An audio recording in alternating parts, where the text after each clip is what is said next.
성부와 성자와 성령의 이름으로 말씀드립니다. 한 주간 동안 안녕하셨는지요?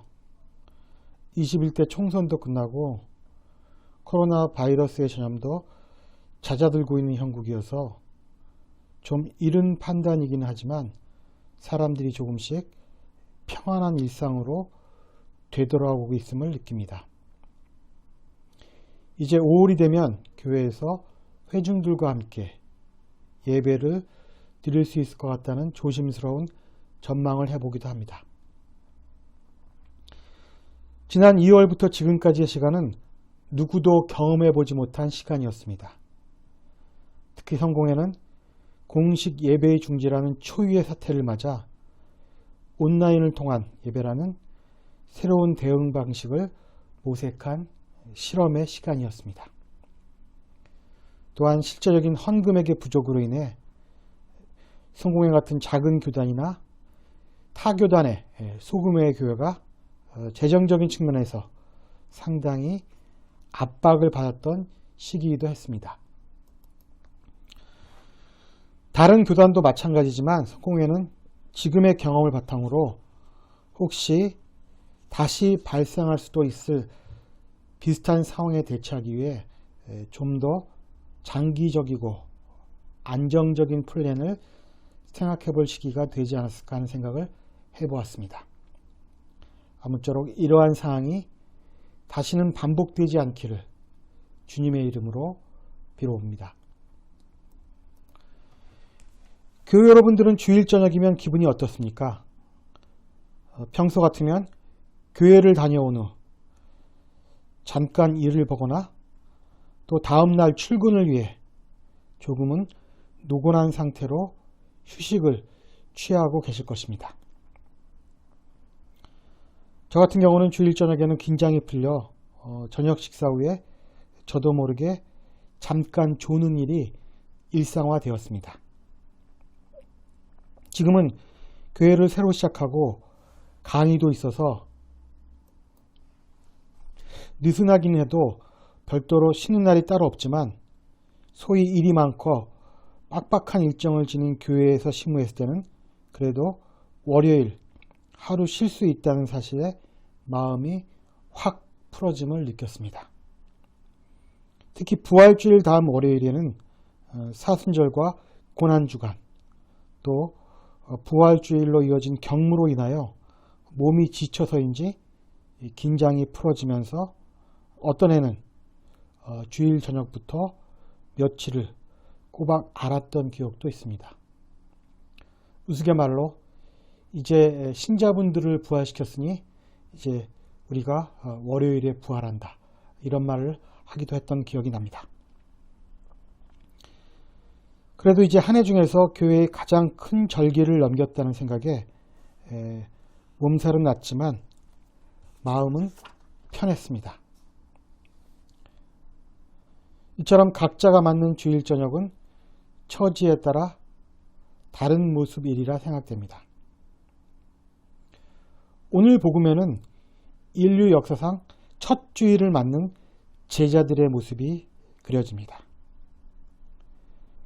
금요일에 죽으신 예수께서 3일이 지난 주일에 부활하셨으며 그날은 유다인들의 안식일 다음 날이었습니다. 안타깝게도 역사적인 첫 주일을 맞는 제자들의 모습은 그다지 밝지 않았습니다. 그들의 마음은 두려움으로 가득 차 있었습니다. 주일 아침 막달라 마리아가 예수님의 부활을 목격하고 그 기쁜 소식을 제자들에게 전해주었건만 이들은 이 사실을 믿을 수가 없었기 때문입니다. 사실 막달라 마리아만이 예수님 부활의 증인은 아니었습니다. 막달라 마리아와 같이 예수님의 빈 무덤을 확인한 베드로와 예수님이 사랑하는 제자, 즉 사도 요한은 부활하신 예수님을 직접 만난 것은 아니었지만 이 두 사람은 막달라 마리아를 도와서 예수님의 부활을 증언할 수 있는 입장에 설 수도 있었기 때문입니다.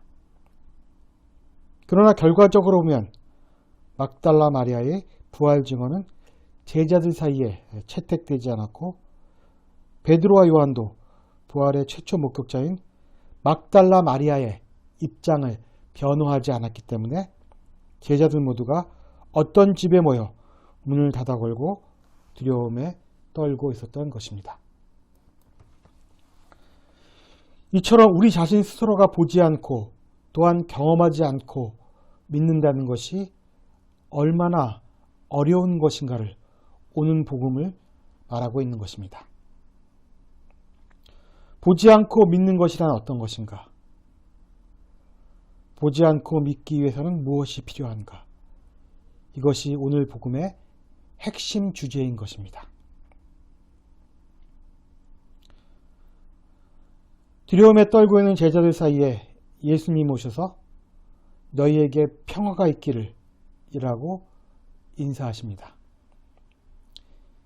예수께서 닫힌 문을 통과해서 제자들 사이에 나타나셨다는 사실에서 우리는 부활한 육체는 지금 우리가 지니고 있는 육체와는 다른 차원의 육체임을 알아야 합니다. 지금은 이해하기도 어렵고 설명하기도 쉽지 않지만 부활이라는 것이 죽었던 시신 그대로 살아난다는 차원의 것이 아님을 우리는 믿고 받아들여야 합니다. 부활하신 예수님을 만난 제자들은 기뻐서 어쩔 줄 몰랐습니다. 예수님은 꼼꼼하게도 당신의 상흔을 보여주시며 제자들에게 부활의 확신을 전하십니다. 그리고 하나님께서 인간을 창조하실 때 숨을 불어넣으신 것처럼 제자들의 새로운 창조를 위해 성령을 불어넣으신 일을 잊지 않으십니다. 이것은 제자들이 주님의 사도가 되기 위해서 꼭 필요한 과정이었습니다. 그리고 예수님은 누구의 죄든지 너희가 용서해주면 그들의 죄는 용서받을 것이고 용서해주지 않으면 용서받지 못한 채로 남아있을 것이라고 말씀하십니다. 이것은 예수께서 사도들에게 부여한 권한으로서 진심으로 회개한 사람들을 향한 사도들의 용서는 효력이 있을 것이나 그렇지 않은 사람들에게는 여전히 형벌이 따를 수 있음을 의미하는 것이기도 했습니다. 그런데 또 그 자리에 쌍둥이라고 불리던 토마 사도가 자리에 없었습니다. 막달라 마리아와 제자들 사이에 일어난 일이 이제는 제자들과 토마 사도 사이에 벌어지고 있는 것입니다. 그리고 이것은 예수님의 부활을 목격했던 제자들과 부활을 목격하지 못한 우리들 사이에서도 벌어질 수 있는 일인 것입니다. 이제 예수님의 부활은 토마를 제외한 제자들에게 객관적인 사실이 되었지만 그 자리에 있지 않았던 토마는 그 사실을 받아들일 수 없었고 자신이 직접 예수님의 손과 옆구리의 상처를 확인하지 않고서는 믿지 못하겠다고 선언합니다. 다시 말하면 토마는 스스로가 예수님의 부활에 대한 정보가 없기 때문에 그것이 다른 제자들에게는 객관적인 사실이라도 그들의 의견에 동의하지 않겠다는 것이었습니다. 아마도 다른 제자들은 예수님의 부활을 토마에게 설득하려고 했을 것입니다. 그러나 그는 자신의 눈으로 주님의 부활을 확인하려는 이성적이고 실증적인 태도를 가진 사람이었습니다. 그러나 그가 제 아무리 객관성을 중요시하는 이성적인 인간이라 할지라도 그의 마음속에는 그냥 동료 제자들의 목격을 믿어주고 동의하고 싶은 마음도 있었을 것입니다. 그는 흔들리고 있었으며 심적인 갈등을 겪고 있었습니다. 우리는 토마를 통해 신앙이 어떤 과정을 통해 성장하는가를 가늠해 볼 수 있습니다. 신앙 역시 흔들림의 과정을 통하여 줄기를 내리고 꽃을 피우고 뿌리를 내리는 것입니다. 결국 보고야 믿겠다는 자신의 신념을 더욱 공고히 다졌던 토마의 8일간은 다른 제자와는 멀어지는 고독의 시간이었으며 또한 홀로 광야에 남겨진 시간이기도 했을 것입니다. 예수님은 결국 8일이 지난 뒤 토마에게 모습을 드러내셨습니다. 그리고 부활하신 예수님을 보고 그의 입에서 두 마디의 말이 튀어나왔습니다. 나의 주님, 나의 하느님. 제가 여러 차례 말씀드린 바 있지만 교회사에서 예수님에 대한 토마의 고백보다 더 완벽한 고백은 없습니다. 토마는 의심 끝에 예수님에 대한 고백의 완성을 이루었던 사람인 것입니다. 그러나 토마의 이러한 고백보다 우리의 가슴을 때리는 것은 바로 예수님의 말씀입니다. 너는 나를 보고야 믿느냐?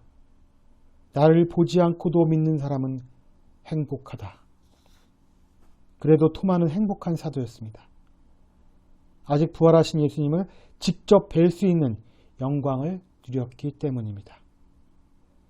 그러나 그 이후로 예수님을 나의 주님, 나의 하느님으로 고백해야 하는 신앙인들은 보지 않고 믿고 고백까지 해야만 하는 상황에 직면했기 때문입니다.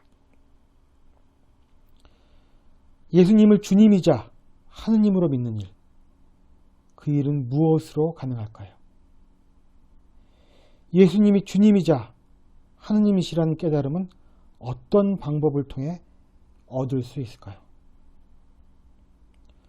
머리로 이해되지 않는 것은 가슴으로 받아들일 수 없다 라고 말한 성공의 스펑주교의 말처럼 우리는 어떻게 그 깨달음을 얻을 수 있을까요? 결국 우리는 여기서 인간의 알미, 영원히 도달할 수 없는 신비의 경지를 훌쩍 뛰어넘게 하여 우리로 하여금 예수님의 실체를 알게 하신 분이 바로 다름 아닌 성령이심을 주목해야 합니다. 그렇습니다. 그 방법밖에는 없는 것입니다.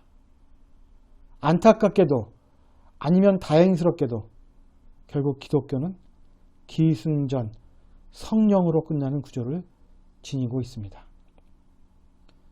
성령만이 우리와 가장 가까운 곳인 우리 안에서 예수님이 어떤 분이신지를 깨닫게 해주시는 존재이기 때문입니다. 주님에 대한 완벽한 이해는 불가능하지만 그럼에도 불구하고 주님을 완벽하게 사랑할 수 있는 경지, 그것이 바로 성령 하느님에 의해 가능한 것임을 받아들이고 그분의 인도하심에 우리를 맡겨야 합니다. 우리 안에 성령 하느님이 머물러 모든 희미한 것들이 밝게 보이기를 바라는 마음이 바로 기도이며 기도를 통해 성령을 청하는 것이 바로 우리 부활신앙의 참 모습인 것입니다. 성부와 성자와 성령의 이름으로 말씀드렸습니다.